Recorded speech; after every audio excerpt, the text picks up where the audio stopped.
John Baptist was the eldest son in the household of Louis de la Salle Coquebert and Nicole Moet L'Espagnol. He was born on the 30th of April 1651 in Reims, a city famed for its cathedral where the kings of France were crowned. Louis de la Salle was king's counselor in the court of Reims, and he came from a line of magistrates. Nicole Moet belonged to a noble family of landowners. The La Salle Moet family was not part of the nobility, but they enjoyed the privileges of the rich families of the period. As a child, John Baptist was brought up in a profoundly Christian environment.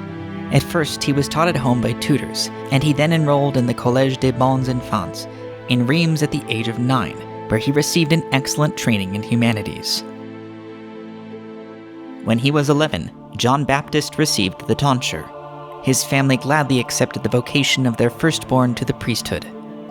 When he was nearly 16, he was given a position as a canon of the Cathedral of Reims.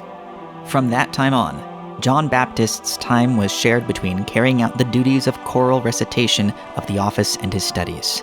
Having completed his college studies and being awarded the title of Master in Arts, John Baptist enrolled in the University of Reims to study theology. His parents sent him to the seminary of Saint-Sulpice and the Sorbonne University in Paris.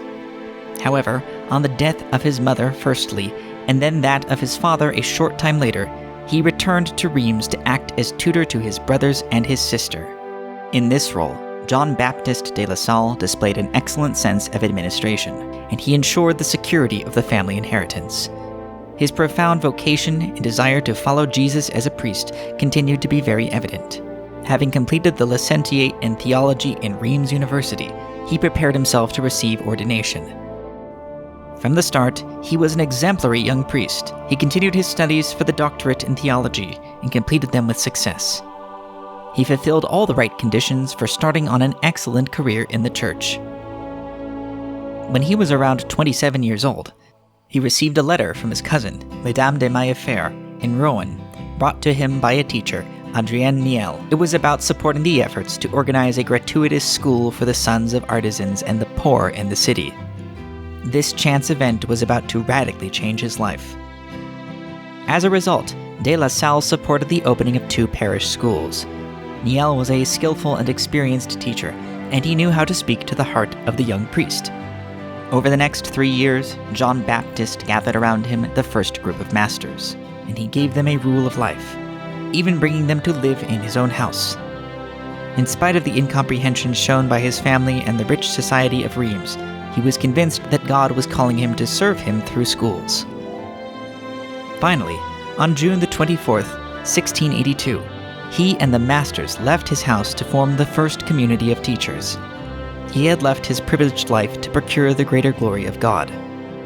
He had found his vocation as an educator, a trainer of teachers, and an organizer of schools.